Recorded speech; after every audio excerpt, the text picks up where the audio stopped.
Technology. I don't we love hate technology? It's like, oh my gosh, come on, clicking it is. Why does this never end? Why is it every doggone time? Here we go.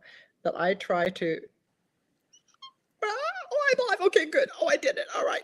Okay, everybody. I know some of you are already waiting to hang here with Wade and Sheila because, oh my gosh, did I score big or what, you guys? We get to talk to Viola Shipman, aka Wade Rouse. I get so confused. I really, I get now why, because I, of course, have read about the whole thing with the name, but I really thought you were a little old lady. And I thought, wasn't that cute? This little old lady's writing my instruction. I went, that's not a little old lady. Who the heck?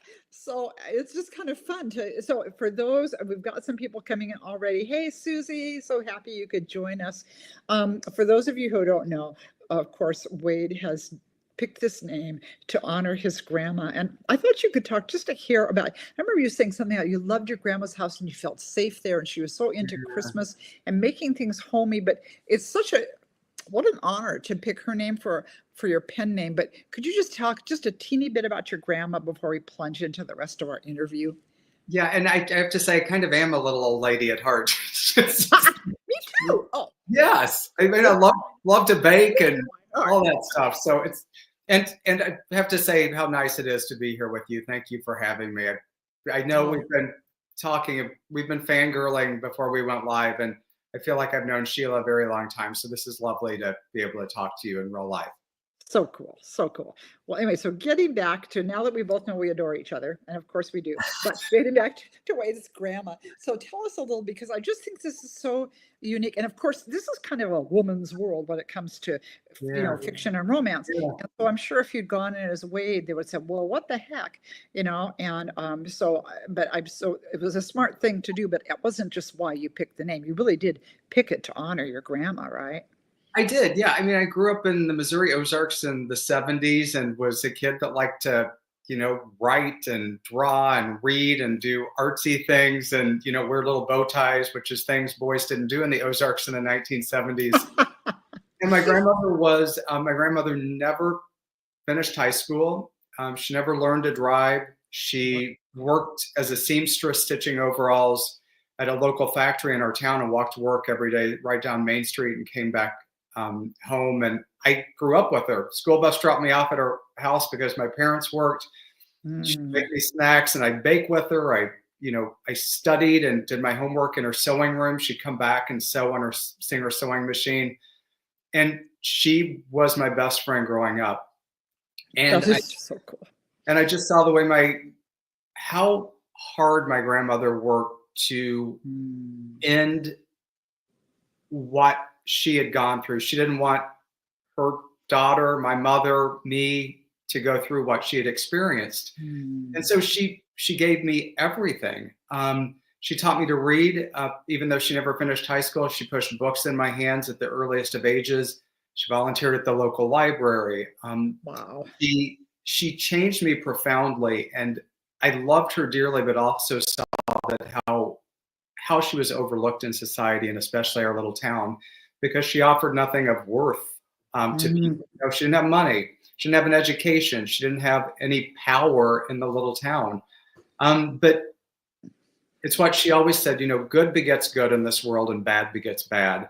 And she truly believed in that ripple effect of kindness. And my grandmother, she just gave me everything that I needed, not only to be a writer, but to survive in a little town in Missouri in the 1970s without changing who I am in any way.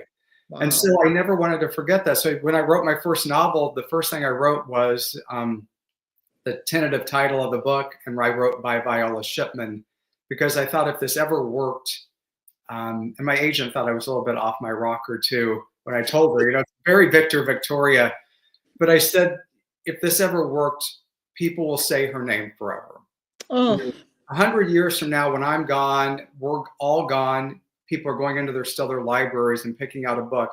They will do something that they never did during her lifetime. So that's why I chose it.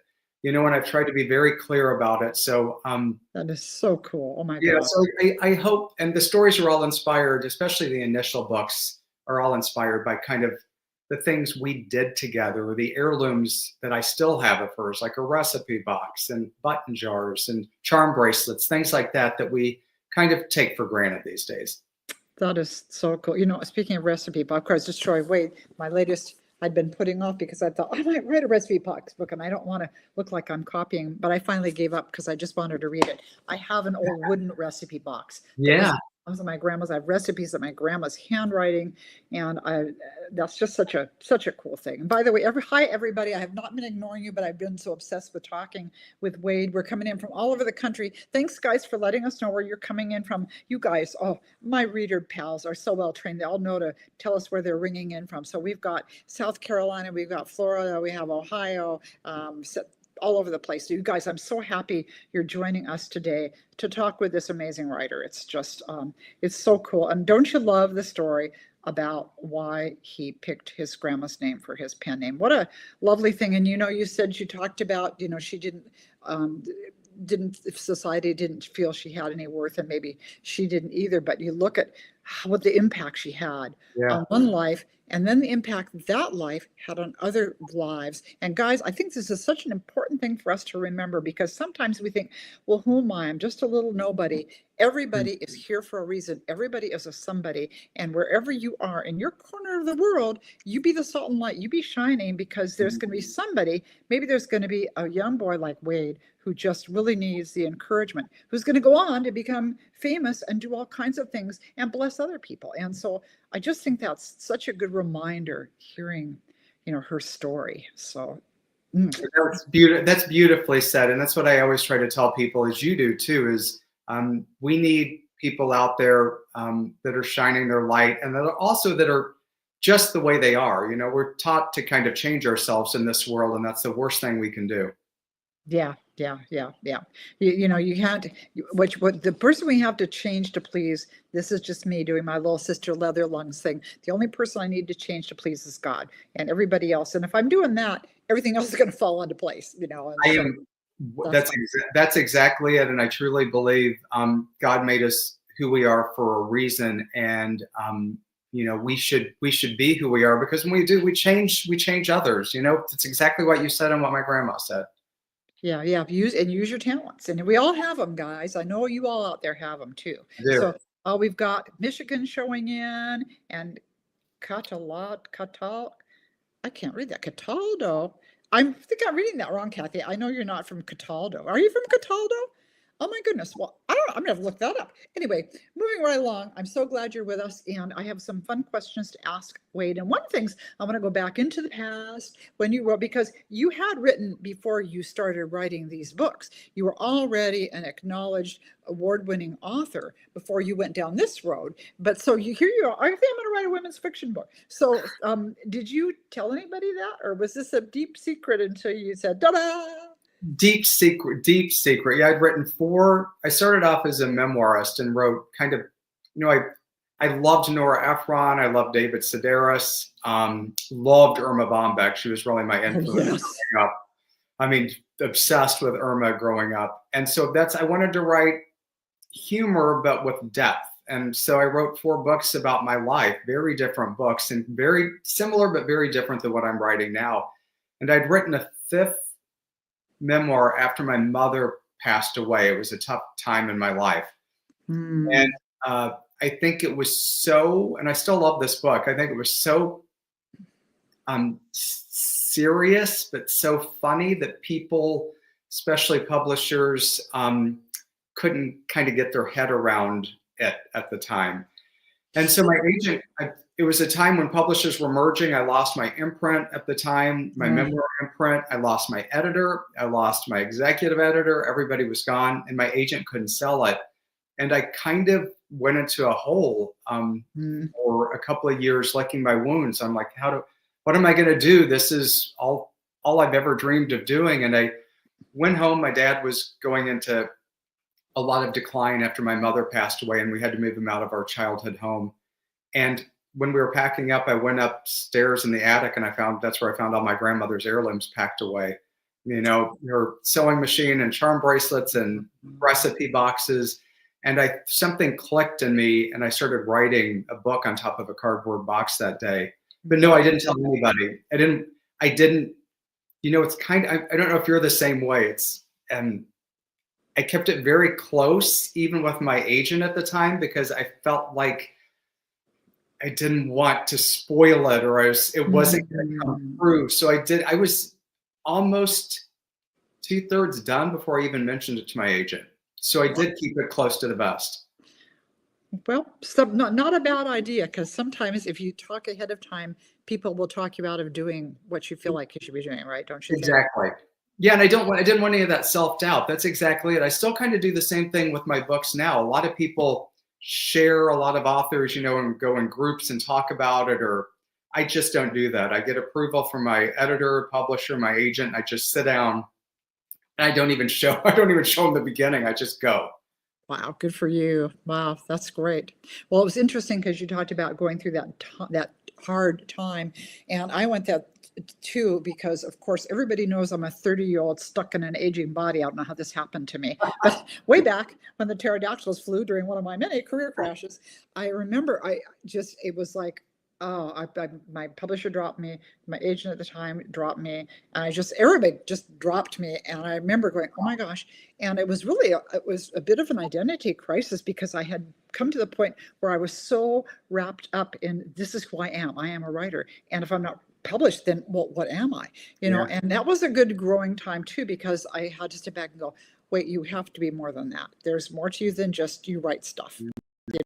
And it really helped me. It's like, okay, you're a mother, a wife, a friend, a child of God. You are more things than just this one thing. And but I thought, whoa, this is how guys feel when they get laid off. My husband had gone through we went through some really hard times. He went through no fault of his own, middle management getting trimmed, that kind of thing, but 2 layoffs in a 5-year period. And it was Oh, interesting. I was doing all kinds of weird things to earn money, and but I didn't get what he was going through, because I'm just like, we're all gonna die, I better go out and teach kids how to do forward rolls. I couldn't do a forward roll myself, but that was a whole nother story. Triptora balance beam, teaching the class how to do chasses. It was like, that wasn't a bomb back moment, oh my gosh. But anyway, that was a long way of saying, I get when you kind of go through those hard times of, oh my gosh, well, what next? And yeah. I guess you keep writing, right? You just keep writing for the what next. You do, and I thank you for sharing that. I didn't realize that. I don't think readers often realize what authors go through, not only to get their first book published, but to continue, as I say, to stay in the game of publishing. It's difficult, and Yeah. you're right. I've done a lot of odd jobs. I've done many things to keep going, especially when I wanted my first novel published. When we've called it extending the runway. A plane's got to go down as far as it can go before it takes off. And so what do you keep doing to extend that runway to make it? And I think you're exactly right. I kept writing because I feel like that's what I was born to do, and that's what called to me. And I never wanted to give it up. My mother was a hospice nurse at the end of her career, and she Wow. always, before she passed away, she said, "Don't live with regret. Everybody I care for at the end of their life is filled with regret, and whatever you do, you keep this going." So that I always kept that close to my heart. But yeah, it's people think you've always made it, and it's a tough road out there. Yeah, you're right. It really is, and I love that just extend the runway. By the Yeah. way, hi, everybody who's joining us. I promise I'm really not totally ignoring you. I seeing you coming in. We've got a lot of our regulars. Pam is here, Kathy, and Jody Heath, and somebody just said I worked all day and I just joined. Well, thank you for taking Uh, time to join us, you guys. This is just well worth the time to get a chance to talk to Wade, because I know you're all going to be inspired. Not only those of you who come in late and are going back to hear this, but as we continue to talk, I know it's going to be so much fun with all the things he has to say. So, all right, you had that first book, you kept it close to your vest. The book comes out. Now it's time to do what many authors are terrified of doing, looking for the spotlight and doing book signings and getting out there and saying, buy my book, buy my book. So when did you tell me about some of your early book signing experiences? Was it fabulous? Was it embarrassing? How did those go? okay, I know you've got a story too. Yes, so I actually wrote an essay for Publishers Weekly about one of my very first events, which was it was almost 20 years ago. My first memoir came out, and I liked Sex and the City at the time. I thought it would. I thought it was like Carrie. You know, the limo shows up and you go and there's champagne and 1,000 people. And went to a bookstore and I was handed a mic at the front of the store, and they said, you know, announce that you're here to people that are shopping. And then I went in the back, and there were 3 people seated. And well, that's something. And I was mortified, and I went up to speak, and 2 of the people, I'm not joking, it was 2 women and a little boy. She raised her hand and she goes, "This isn't Thomas the Train Children's Hour."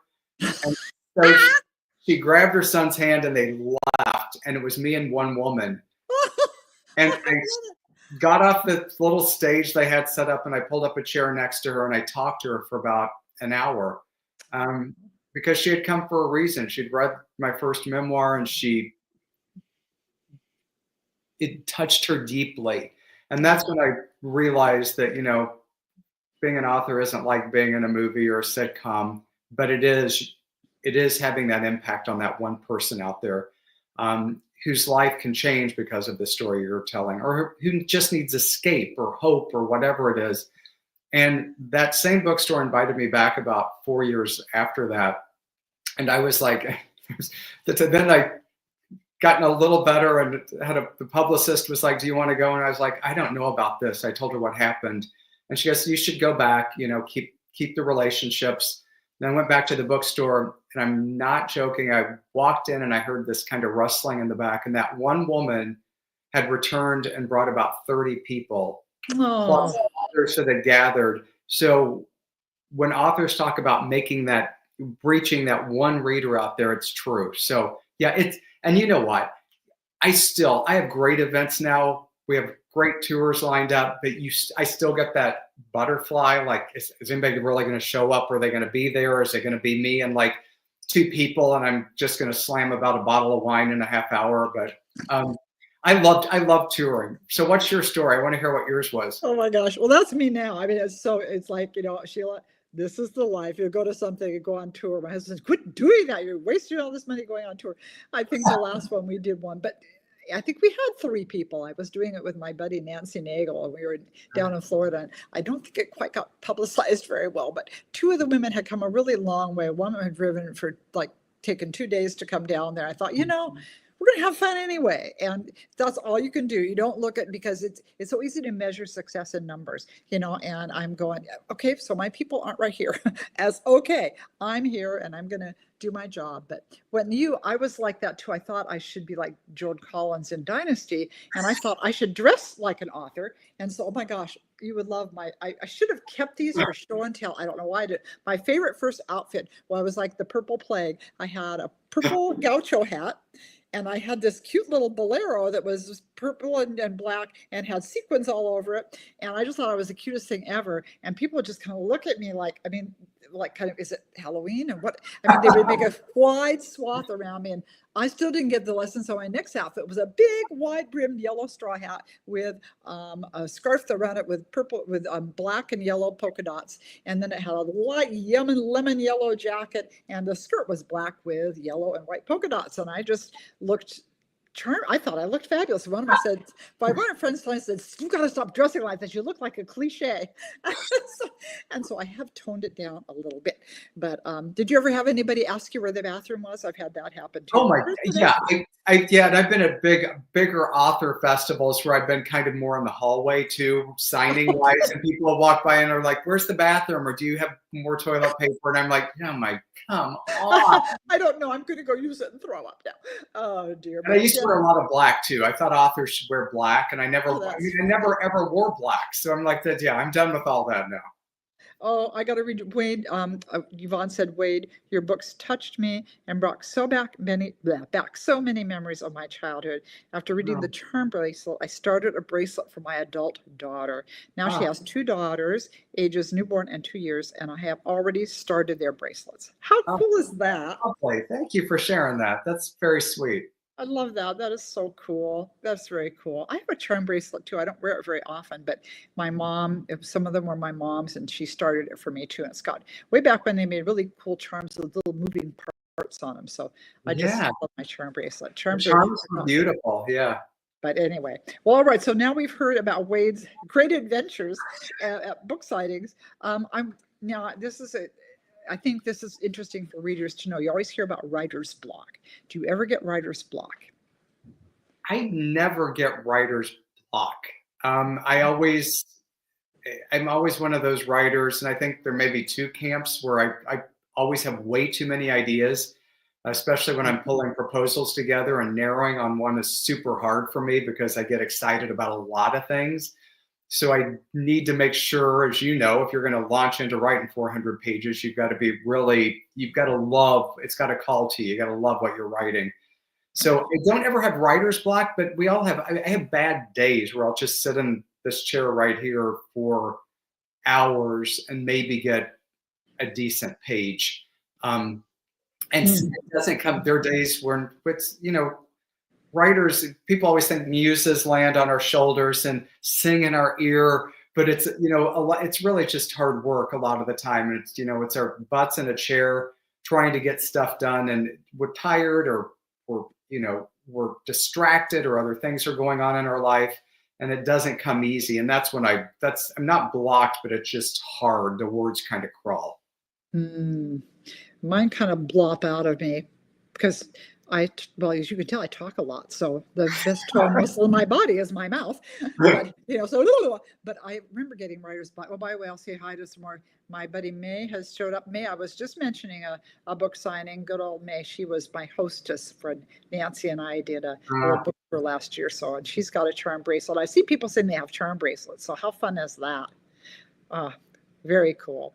But one time I remember I was switching publishers and going to another publisher, and it wasn't just, well, give us a couple of books. That were like, we want to do a 6-book contract with you, and so come up with a series. And I'm like, huh? And then you really are like, oh my gosh, what am I going to be able to think of for that? So, but I got over it. But it was kind of a pressure, scary, like, oh my goodness, I don't even know how I'm going to make that happen. Are series hard to write? I've never written a series. Are they like, as you kind of continue on, is it difficult? Because I'm sure readers fall in love with the characters and know every detail about it. What's that like? Because I've never done that.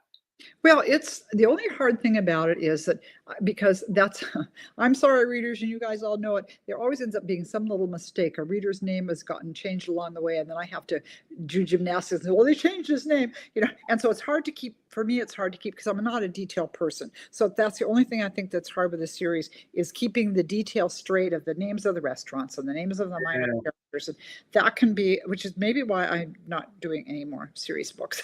It's going to be a bit of a challenge, but it is fun. I like the idea of going back to the same setting. You become this town or wherever you're writing has become kind of home for you and your readers and your characters. And so it is kind of fun to be able to keep revisiting that. But I'm kind of with you right now. I'm pretty much a one story. I think even with their Merry Matchmaker, somebody's like, is there going to be a sequel? I'm going, no, I think I have all their happy endings tied up pretty well. So they'll just have to, but so who knows though, Wade, maybe the next thing we'll hear, Wade's decided to write a series, you guys. I think he should write one, don't you? You guys ring in and let Wade know what you think, if he should write a series or not. I'll be watching for the comments. You want to do that, right? Don't you want to do that? I've never done it. It daunts me a little bit, but well, whatever. I've got a couple more on the contract to do. So after that, we'll see what happens. So has there ever been a time when the book, you were worried about it, or you felt like you'd stepped a little far over a line, thought this is it, or it wasn't well enough written, this is going to be the book that ruins my career, this is the one that's going to kill me? Have you ever had that feeling like, oh my gosh, now my career is wrecked? I said yes a lot. I feel like that pretty much every time.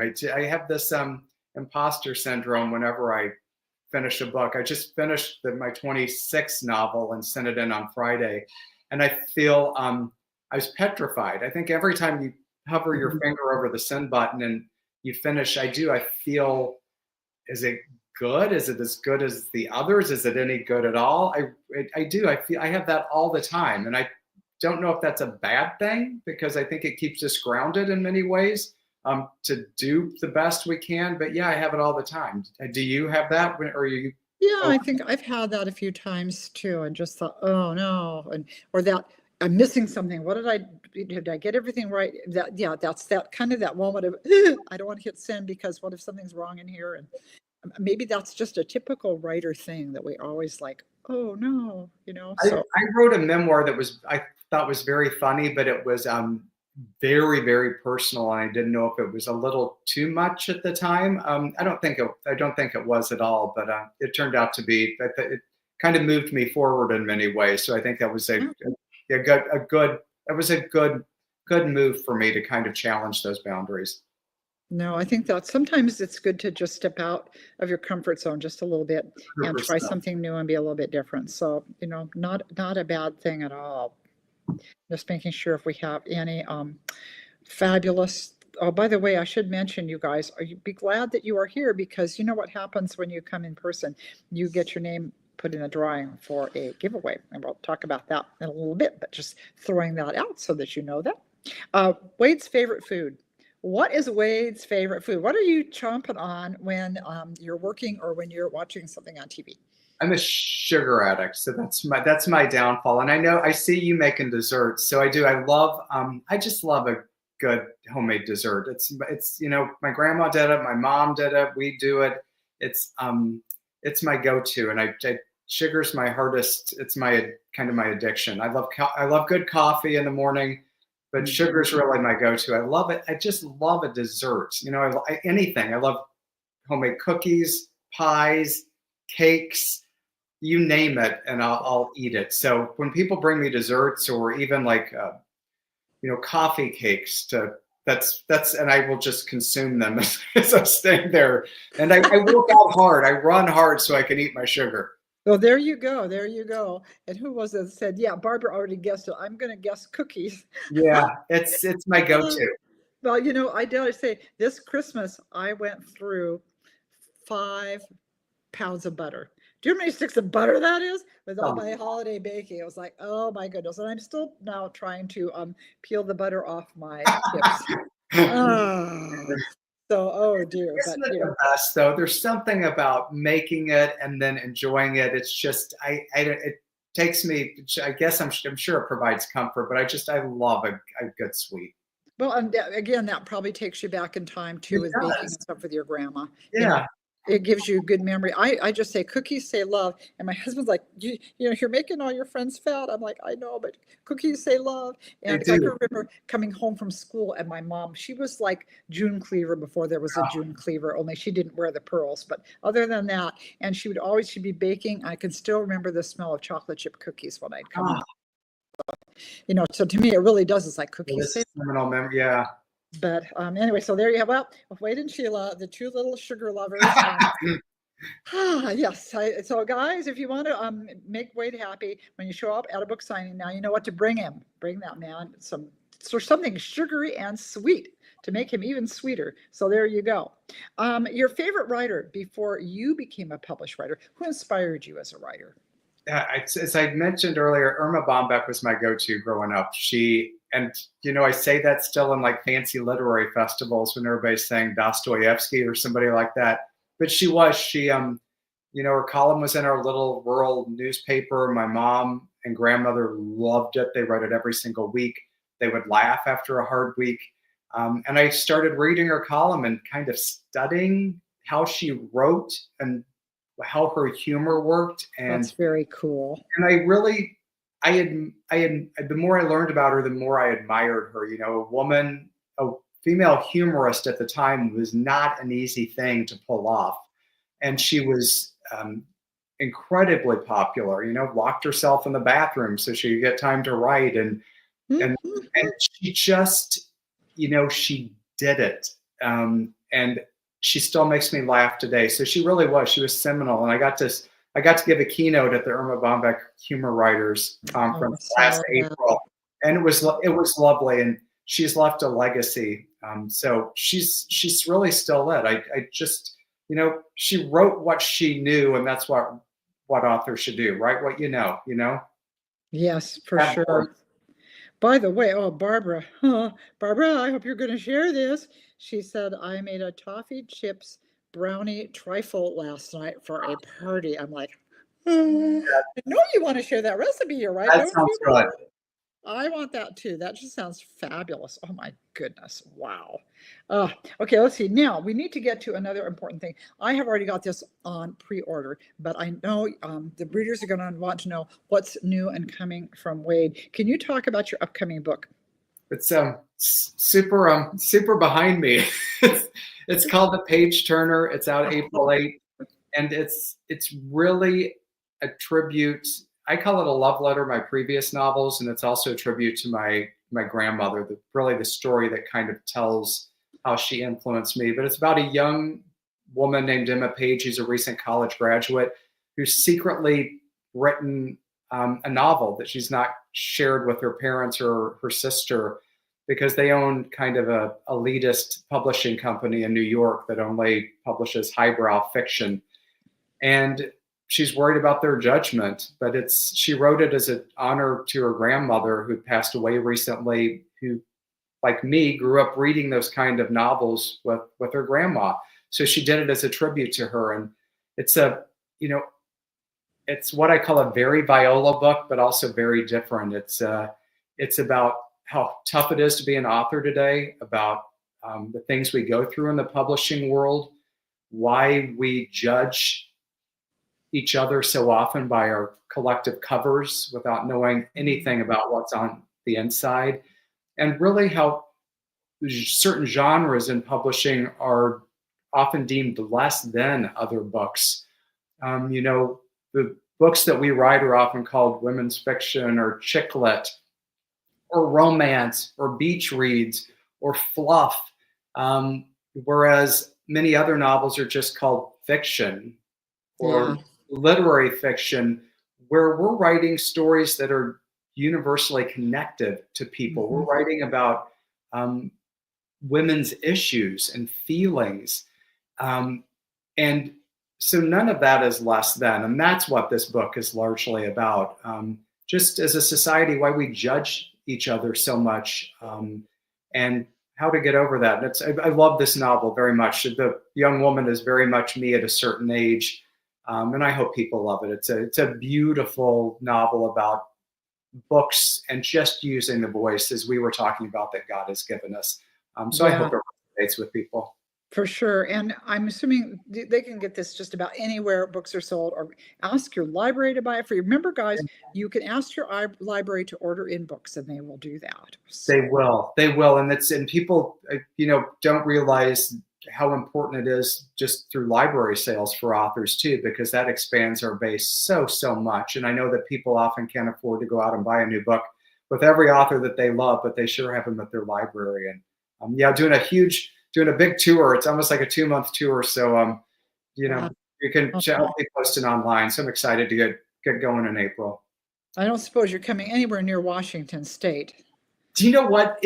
Here's the stinky thing, because somewhere in Michigan. I'm in Palm Springs right now. So for the last few years, I've been talking with my publisher about just going up the coast, staying in California and going up, which I would love to do. Washington and Oregon. There's so many great readers and so many great bookstores. And they didn't do it this time. I'm doing a lot of Texas through Florida and Georgia and coming up that coast. Okay. And then a lot of Michigan and Midwest. But I think next year we're talking about that. So I'll let you know if that happens. That would be fun. I know a lot of readers out here would love to see you come our way. So that would be cool. And we do have a question. By the way, guys, if you have questions for us, now is the time to ask them, while we still have Wade here. Somebody wants to know what our favorite kind of cookies are. Do you have a favorite cookie? Anything. I love, so it's like you're talking about the holidays. We just did family snickerdoodles, which I love, homemade sugar cookies. I like anything iced, an iced sugar cookie I'll go to. I love chocolate chip. I like white chocolate too. I know some people don't, but any kind of chocolate I will, surprise me. So there you go. By the way, I have the best, when we would do the iced sugar cookies, we would make Christmas trees and Santa Claus. And I forget what the flavoring went in the Christmas tree frosting, but for the Santas, we would put in rose extract. Oh my God. That is the most yummy yummy thing. And I have actually used that in frostings. I love it. Oh, I love a good vanilla cupcake with buttercream frosting. I do Add a little bit too. of, add some rose extract. You don't need much. Boy, a little of it goes a long way. But I didn't know that. I will do that. I yeah, will. Didn't know be that. really careful, just a little drip, because Okay. pretty soon you'll feel like you're in the flower garden eating the Wow. flowers. But it's really a yummy seasoning for icings. So that's kind of a fun thing to keep in mind. But okay, I'm looking to see. Oh, somebody said they can't wait to see the page turn, well, to read it. And I hear you because I am with you on that. Some Jeannie says, wait, I didn't get to it this year, but last year I so enjoyed the tour of your home at Christmas. Oh, how cool is that? You. Yeah, we Did you do it. offer a whole tour of your home? Yeah, I do. I do every Thursday at 6:30 p.m. a Wine and Words with Wade podcast, a Facebook Live, and so a lot of it I do. You're coming on. We do author talks, but we also do a lot of holiday themed parties and do a lot of tour of the home. So we do garden tours in Michigan. We put up 13 trees this year here. So Wow, you guys, you're on overdue. we have thousands of ornaments that came from our grandparents and family. So yeah, it's very special. I love the holidays. I'm thinking of all the work that went into that. It's like, oh my gosh. I thought at first when she said that, like you opened up your whole home and people go trooping through it, looking at everything. I'm like, wow, that's bold. So, okay, but a virtual tour. Okay, all right, okay. Now let's see. We've got a Melanie says, oh, this is interesting. I got sneered at from someone found I was working on writing a book.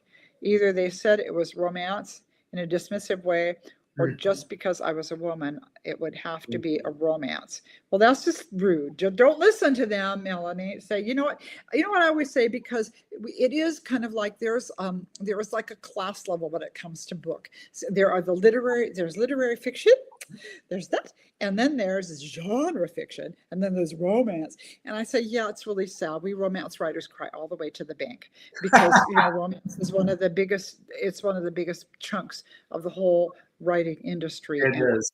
And brings in a lot of money, so it's like, don't let people dismiss you because of what you write. And I love what Melanie just said. That's why I wrote this book. That's the foundation of it too. Just the quick judgment that people have, especially toward women, and especially toward women that are trying to do something out of the ordinary.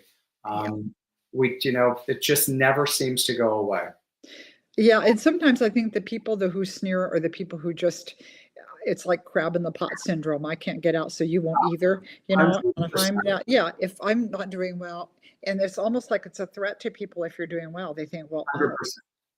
I don't know if that's true or not, but sometimes I really think that's the case. People just are worried about your own success, making them feel like less. And you know what? There is enough room in this world for all of us to get a piece of that pie. And I just think that's important to remember and, keep in mind. So, oh, Susie said she tried the rose flavoring. Did you like the rose flavoring, Susie? I hope you liked it when you tried it. I do recommend that a lot. Connie says she loves the home and garden tours and the holiday office parties. How cool is that? Okay, here's a question from Barbara. Do you have a set amount of time you try to write each day? Yeah, I do. I'm an early riser. I'm usually working by 6:30 writing. I like the quiet time in the morning. I usually try to go till about noon. I try to do the deadlines, or Sheila knows, sometimes with book contracts that deadlines get very truncated. So you got to do a lot in a short amount of time. And I hate feeling behind the curve. It drives me insane. I don't really like to count pages. So I really like to go and know that I'm doing well on my timeline. So yeah, I try to do about 5 or 6 hours, and then I'm a big workout head, so I do that about lunchtime, and then rest of the days what I call business of publishing, all the stuff that we're doing right now, and emails and blogging and stuff to get attention on social media. So Sheila knows it's the long days. Yeah, it's almost like promoting yourself takes as much time as writing the book. It's just how it is, because it's, I tell people these days, because the whole market has changed in the last few years. It used to be how can I get published? And that you go through that whole struggle to see if you can do that. Well, now pretty much anybody can self-publish a book, which is great if you have a story you want to tell, because not everything fits in to the right niche. But now, well, you won't be old enough to remember this way, but some of you out there, remember Charlie Tuna? You guys remember? It was at Starkist that had this fish down there, and I remember watching those when I was a little kid. He really wanted to be a starfish, a star-kissed fish, and so he's doing all these, wearing sunglasses and doing all these things to try and get their attention up there in the boat. And I feel like sometimes authors, we're now the little Charlie Tunas in the water. Here's the reader up there in the boat, and we're like, pick me, pick me. So it's a very competitive market, and that means we're all, working doubly hard. And thankful though for fans like all you who are here, because you help support us and you help get us in the boat along with Charlie the tuna fish. So it's important. And somebody who, I'm sorry. You're exactly right. It's like less book attention in the press. Celebrity books get a lot of attention, more books being published, fewer publishers trying to do more. So it is. We're in the circus spinning plates to try and get people to know. Yeah, we kind of are. Melanie said, I get most of my books through the library. This is so sweet, though, and only by a few authors that are my go-to, Wade being one of them. So how cool is that? And we do appreciate, because we understand you cannot buy every single book that goes out there. It's just, I know budgets are limited, but if you can, like I said, if you can't afford the book, then go ahead and ask your public library. Say, hey, I want the new Viola Shipman book. Are you going to order that? Get that thing in there for me. Right. That's a big help to writers. So I'm going to give you guys just a couple more minutes if you got questions, and then we're going to wrap it up, because Wade might like to have dinner sometime tonight. Let's see. Somebody said, oops, let's see. I have been waiting for this day for days, and I forgot. Marie, a little late to the party, are we, Marie? But the good news is I'm going to keep it up, and you'll be able to watch it after the fact. Now, sometimes I can't. Sometimes we run into technical difficulties, or something slips out that, like, oh no, we're going to be in trouble for that. And so it's best when you can be here with us live. I do try to keep these up. So hopefully, anybody who's just now coming in. Oh, Cindy Rimmer's Charlie Tuna, good. So does Jody. Thank you, you guys. I don't feel quite so old. I appreciate that. Peggy says, so different for authors now. Social media used to be in the newspaper or magazine articles, and of course those are still good too, but social media is just a big thing. And for those of us who are more social, that's not a challenge, but for some writers it's really hard to get out there and push yourself, and so it can be a real challenge for some writers. So, that's why we depend on you readers. And you guys know I've said this before, but I'll say it again. Reviews are so important. If you can talk up a book that you love, if you can get on Amazon and give us an Amazon review, if you liked the book, that helps drive sales, and that helps your favorite authors pay the bills. So you have an important part to play as readers. And I never realized all this when I was a reader. I just liked the book. I read this book. But readers really play an important part in our careers. I just wrote a thing on Facebook about that. Despite publishers, what they do and what's going on, I still believe in word of mouth. So readers talking about books they love, book clubs, that's the gold standard, and that will never change. Yeah. So go ahead and talk it up if you're loving a book. And we all do that. And that's why I try to get some of these great authors on, because I want you to be able to hear them and have a chance for me to talk them up. And I've got some books I'm reading right now. I'm just going, oh my, this is really amazing. And of course I'm really excited to start on. I'm behind. I skip around. I don't read in order, but this one is my next read. Wade's The Recipe Box, and some good desserts in that. So just be prepared. There's what in it? Good desserts. Every chapter centered around. Oh no, are you kidding me? Desserts. So it's good. The cherry chip cake it's a difficult cake, but it's one of the best cakes ever. This is going to be a trophy book then. Oh my goodness. Wow. Oh, very cool. I'm excited. I'm excited to read it, and I'm just counting the days till the new one comes out. And I love the cover of it even. Show that one more time to them for those who are coming a little late, Wade, would you? We did. Look at that cover, isn't it? I love that cover. Love this cover.